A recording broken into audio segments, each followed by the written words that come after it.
మేఘనాథుడై వచ్చుచున్న మేఘారూఢుడా, రెండంచుల ఖడ్గమును నోట ధరించిన వాడా, మృత్యువునకు మృత్యులోకముకు అధికారి అయిన వాడా, యుగ యుగములో సజీవుడైన వాడా, ఏడు దీప స్తంభముల మధ్య సంచరించువాడా, మృతుడై మరలా బ్రతికిన వాడా, అగ్ని జ్వాలల వంటి కన్నులు కలిగిన వాడా, అపరంజని పోలిన పాదములు కలిగిన వాడా, దావీదు తనయా హోసన్నా, యూదుల రాజా యేసన్నా, యేసన్నా, యేసన్నా. యేసు నామంలో మీకు శుభములు సమృద్ధిగా కలుగును గాక. మధురం నీ వాక్యం అనే కార్యక్రమానికి స్వాగతం. ఈరోజు మనం పశ్చాత్తాపమునకు పిలుపు అనే అంశాన్ని గురించి ధ్యానించుకుందామండి.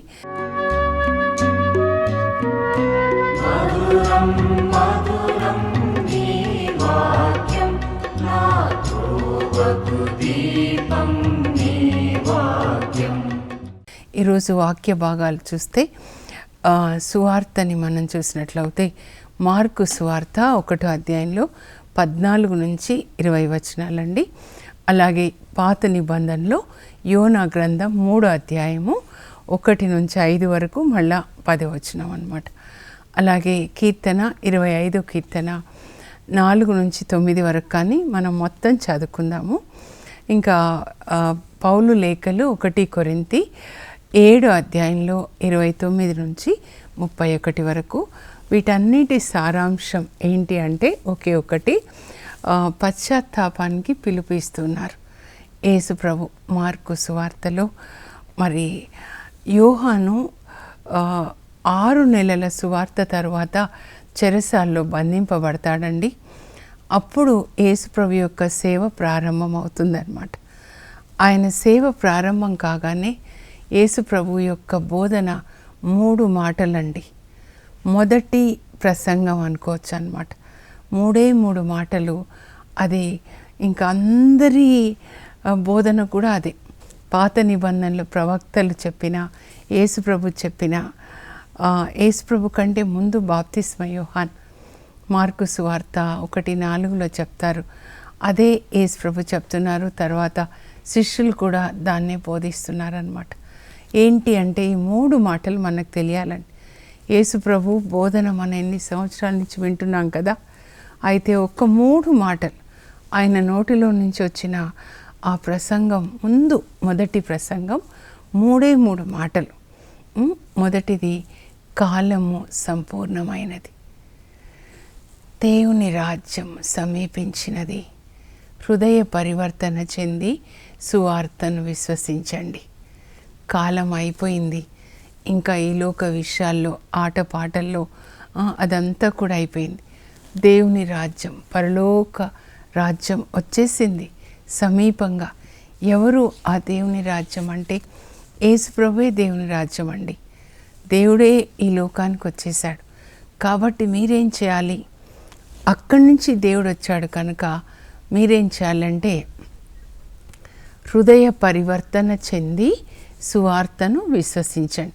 హృదయ పరివర్తన అంటే రిపెంటెన్స్ అన్నమాట. అంటే మీ హృదయాల్ని ఈ క్రింద విషయాల మీద నుంచి పై విషయాల మీదకి మరల్చండి. అంటే భూమి మీద ఉన్న దేన్ని కూడా మీరు ప్రేమించొద్దు. ఆ పై నుంచి దేవుడు వచ్చాడు. ఆ దేవుడు ఏం చెప్తున్నారో దాన్ని మీరు విధేయించండి. సువార్తను విశ్వసించండి అంటే సువార్త ఇంగ్లీష్లో గుడ్ న్యూస్. గుడ్ న్యూస్ అంటే గాడ్ స్పెల్ అన్నమాట.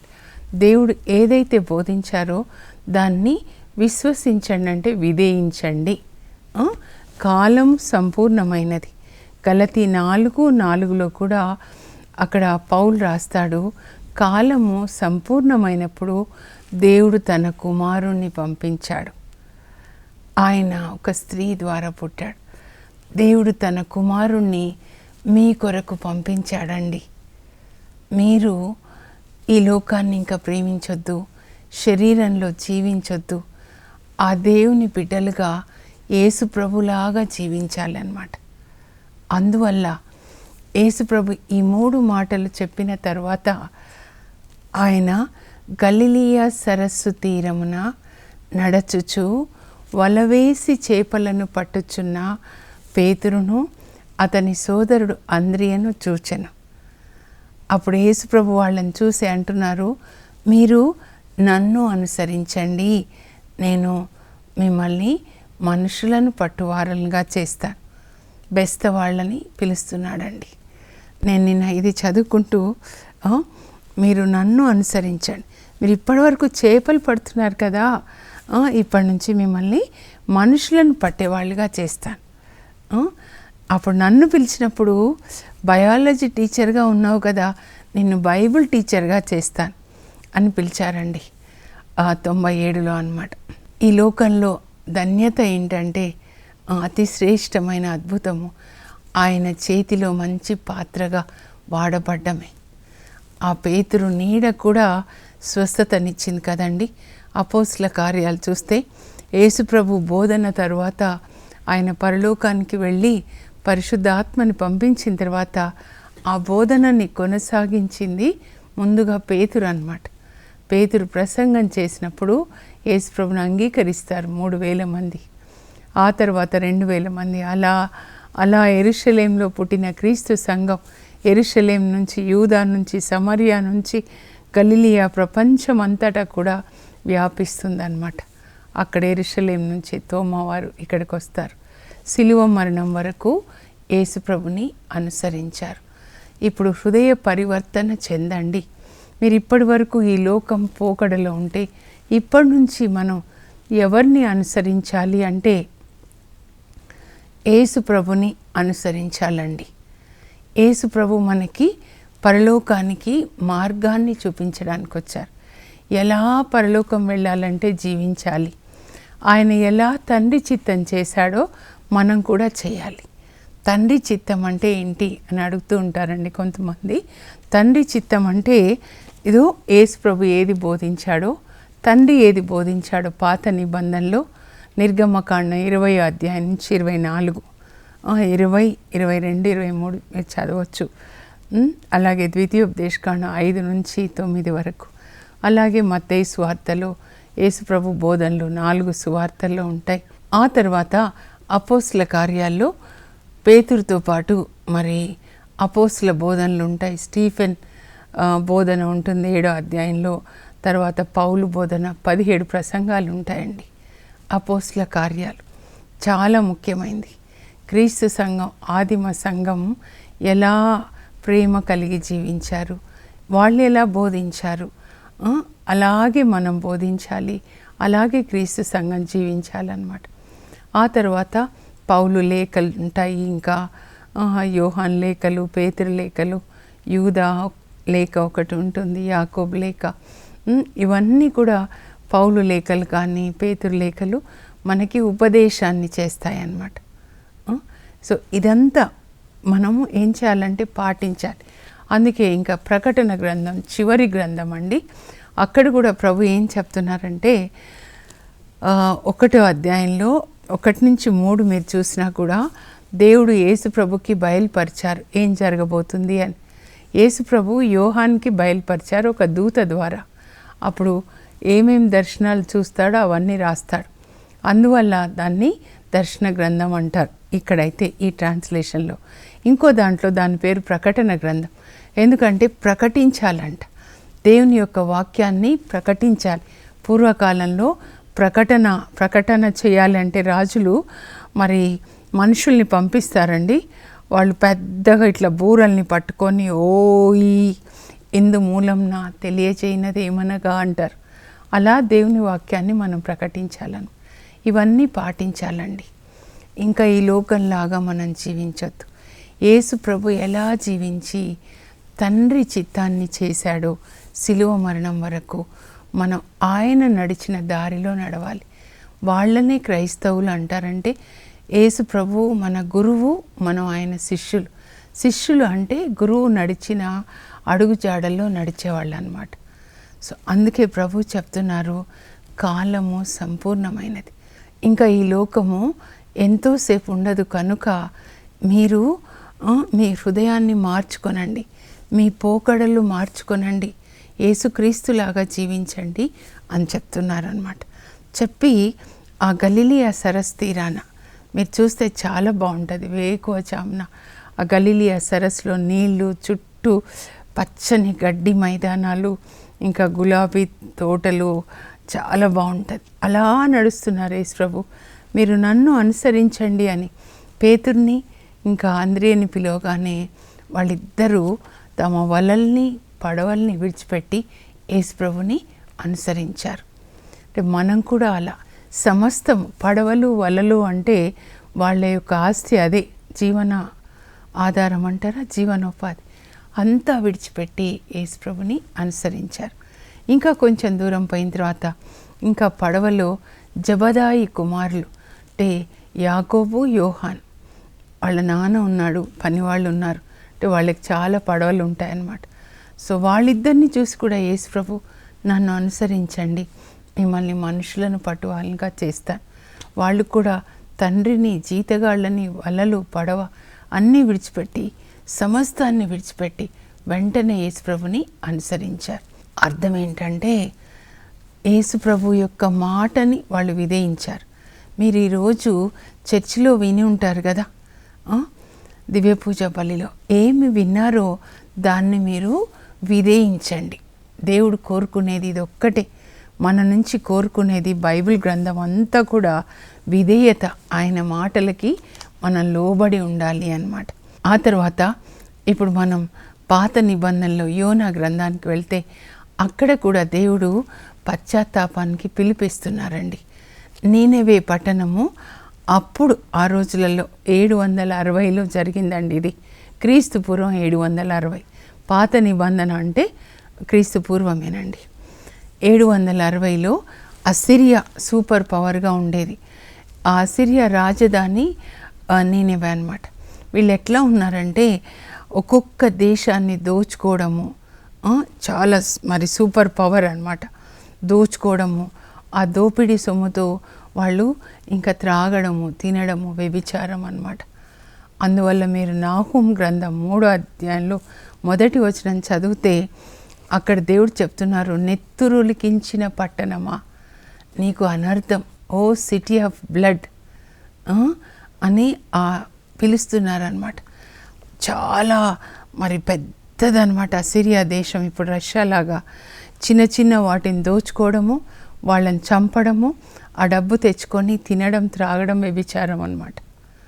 అలాంటి పట్టణానికి యోనాను వెళ్ళి ఇదిగో వాళ్ళని పశ్చాత్తాపడమని చెప్పు, ఇలా హత్యలు చేయడము, వ్యభిచరించడము, త్రాగడము ఇవన్నీ చేయకూడదు అని చెప్పు అని అంటే యోనా ముందు వెళ్ళడండి. కానీ తర్వాత దేవుడు ఆయనకి తుఫాన్ ఇచ్చి ఆయన వెళ్ళకుండా సొంత పని మీద వెళ్తాడనమాట. సొంత చిత్తం చేస్తాడు, దేవుని పని చేయకుండా.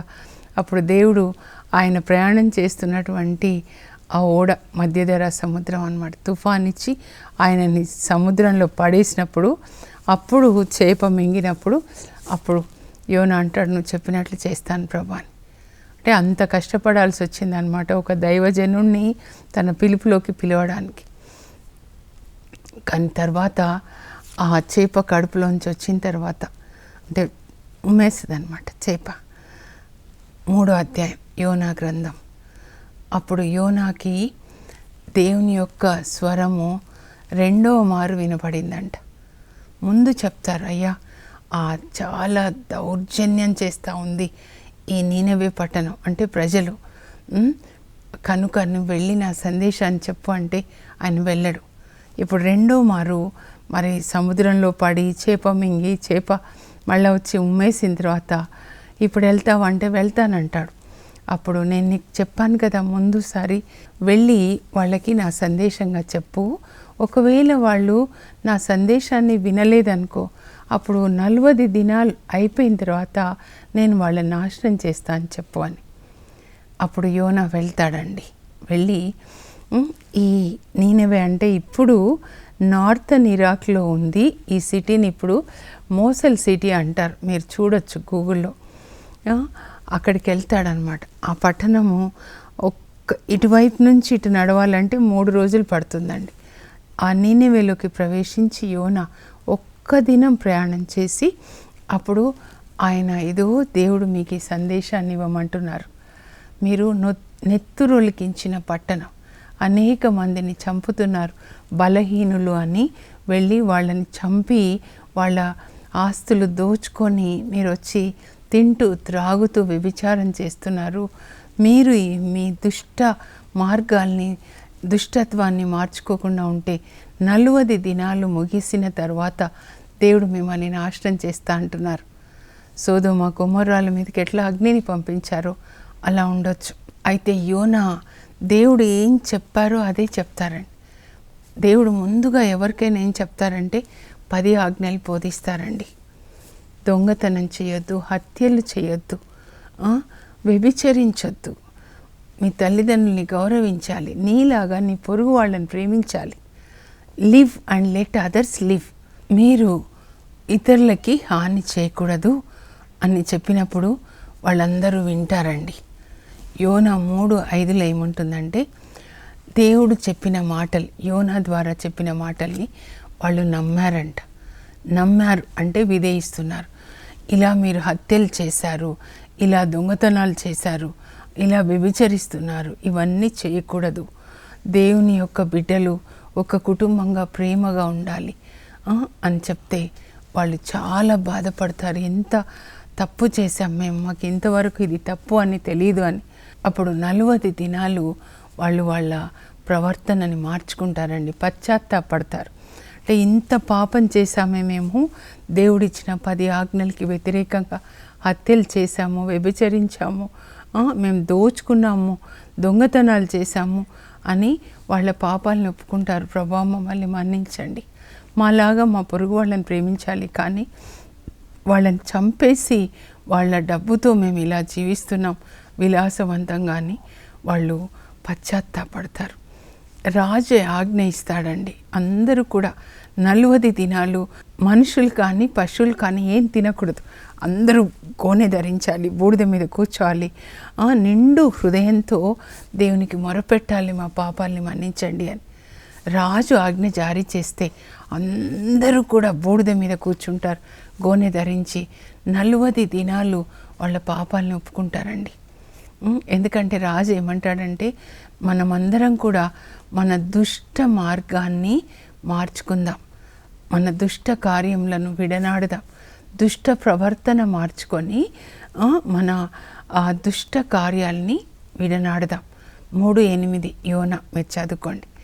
40 దినాలు అలా ఉపవాసంతో ఏం తినకుండా వాళ్ళు దేవునికి మొరపెట్టుకున్నప్పుడు దేవుని యొక్క మనస్సు మారుతుందండి, జాలి కలుగుతుంది. నా సందేశాన్ని విని వీళ్ళ హృదయంలో ఎంత మార్పు వచ్చింది అని. నాశనం చేస్తా అంటాడు కదా, కానీ చేయడనమాట. చేయలేదని యోనాకి కోపం వచ్చేస్తుంది. నువ్వు చేస్తా అన్నావు, చేయలేదంటే అలా ఎలా చేస్తాను, వాళ్ళు నా బిడ్డలు. ఎవరు చనిపోవడం వల్ల దేవునికి సంతోషం కలగదండి. మీరందరూ మనస్సు మార్చుకొని దేవుని ఆజ్ఞల ప్రకారం జీవించాలి. 1,20,000 మంది పశ్చాత్తాపడి ఒక్క ప్రసంగం ద్వారా వాళ్ళు పాపాన్ని విడిచిపెట్టి వాళ్ళు నీతి మార్గంలోకి వస్తారండి, చీకటి నుంచి వెలుగులోనికి వస్తారు. దీన్నే హృదయ పరివర్తన అంటారనమాట. రిపెంటెన్స్ అని అంటే ఈ లోకరీత్యా చీకటి పనులు, అవినీతి మార్గాన్ని, చీకటి మార్గాన్ని విడిచిపెట్టి వెలుగులోనికి రావడం అన్నమాట. కొలొస్సీ 1:13 పౌలు రాస్తాడు, తండ్రి దేవుడు మనల్ని అంధకార శక్తుల నుంచి, చీకటి నుంచి విడిపించి వెలుగు సామ్రాజ్యంలోనికి తీసుకొని వచ్చాడు. ఇది చెప్పిన తర్వాత ఇప్పుడు మనకి పౌలు ఉపదేశం చేస్తున్నాడు అనమాట. 1 కొరింథీ 7 అధ్యాయంలో 29 నుంచి 31 వరకు అండి.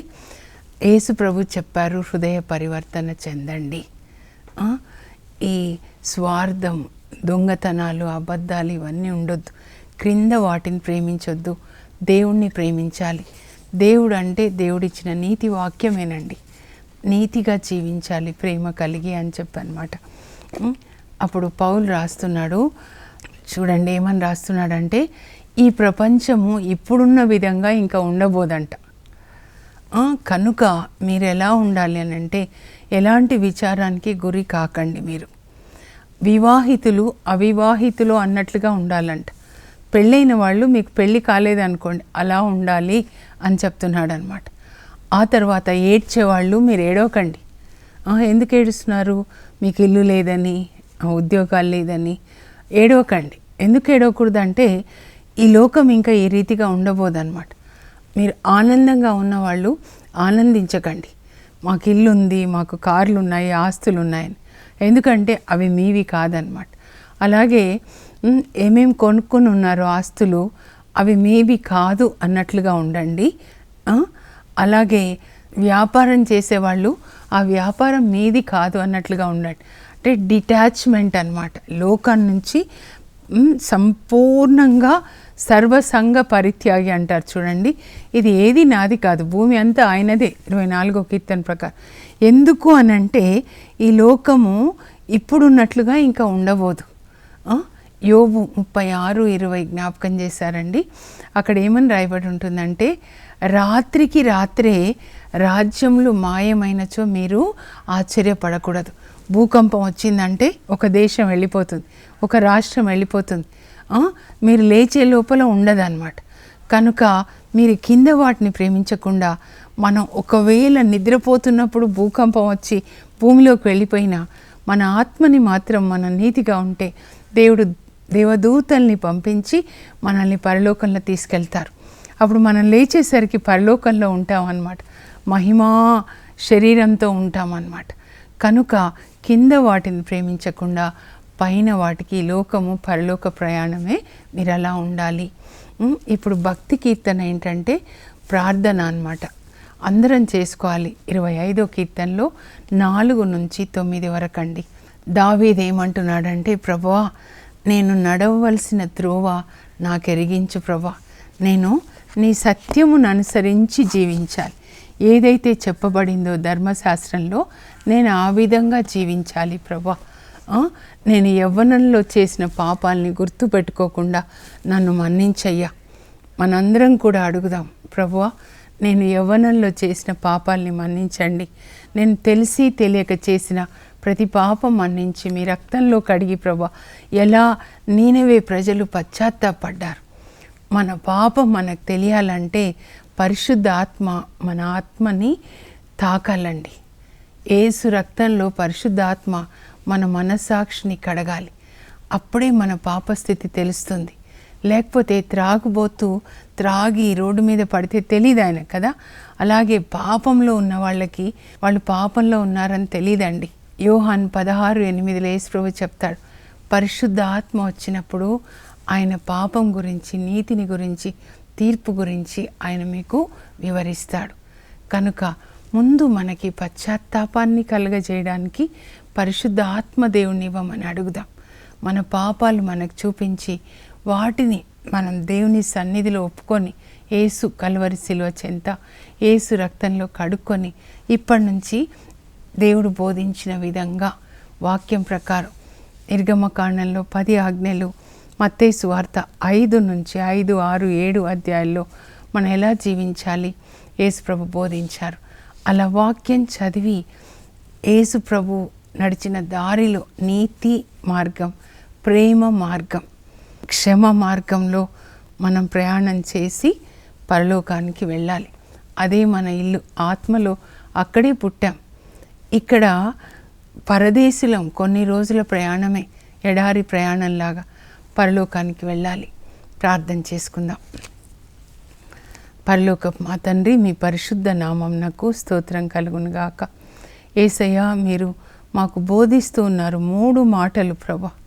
కాలము సంపూర్ణమైనది, దేవుని రాజ్యము సమీపించినది, హృదయ పరివర్తన చెంది సువార్తని విశ్వసించండి. అలాగే నీనెవే ప్రజలు యోనా సందేశాన్ని విన్నప్పుడు వాళ్ళు పశ్చాత్తాపడ్డారు ప్రభా. పాపాలని ఒప్పుకొని వాళ్ళ దుష్ట మార్గాన్ని విడిచిపెట్టారు, దుష్ట కార్యాలను విడిచిపెట్టారు ప్రభా. మన్నించమని అడిగారు, మీ కృపని పొందారు ప్రభా. మేము కూడా మిమ్మల్ని మన్నించమని అడగాలి. ముందు మా పాప స్థితిని తెలియచేయడానికి పరలోక తండ్రి మాకు పరిశుద్ధ ఆత్మనివ్వండి. పరిశుద్ధ ఆత్మదేవ మా మనస్సాక్షిని యేసు రక్తంలో కడిగి మా పాప స్థితి మాకు తెలియజేసి తప్పిపోయిన కుమారునికి కనువిప్పు కలిగినప్పుడు తండ్రి దగ్గరికి వచ్చి, తండ్రి నేను దేవునికి నీకు ద్రోహంగా పాపం చేశాను, నన్ను మన్నించు అని అడిగాడు.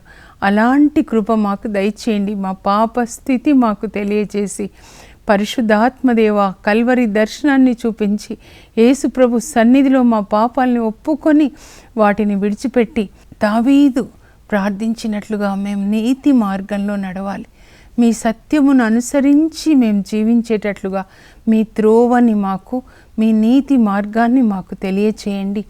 వాక్యాన్ని వింటున్న బిడ్డలందరికీ కూడా పరిశుద్ధ ఆత్మనివ్వండి. ఆత్మ కన్నులు తెరవండి. కుటుంబంగా వ్యక్తిగతంగా కూర్చొని బైబిల్ చదువుకొని దాన్ని పాటించడానికి కృప దయచేయండి. యేసు నామంలో అడుగుచున్నాం తండ్రి, ఆమెన్. ఈ ప్రపంచం ఇప్పుడున్న తీరున ఇక ఉండబోదు. ఈ రోజున్న దేశం, ఈ రోజున్న పట్టణం రేపు ఉండదు. కనుక మనము పరలోకానికి వెళ్ళడానికి సిద్ధంగా ఉందాం. యేసు ప్రభు మేఘాల్లో వచ్చినప్పుడు ఆయనను కలుసుకుందాం. God bless you. Have a blessed day. For information, please contact us. Our address, Mrs. Jacinta Rani, 214 Pavani Estates, near St. Anthony's High School, Himayat Nagar, Street number 8, Hyderabad 29. మంచు జల్లు, ఇది మహిమ జల్లు, మంచు జల్లు, పరలోక జల్లు, మంచు జల్లు, ఇది ఆత్మ జల్లు, మంచు జల్లు.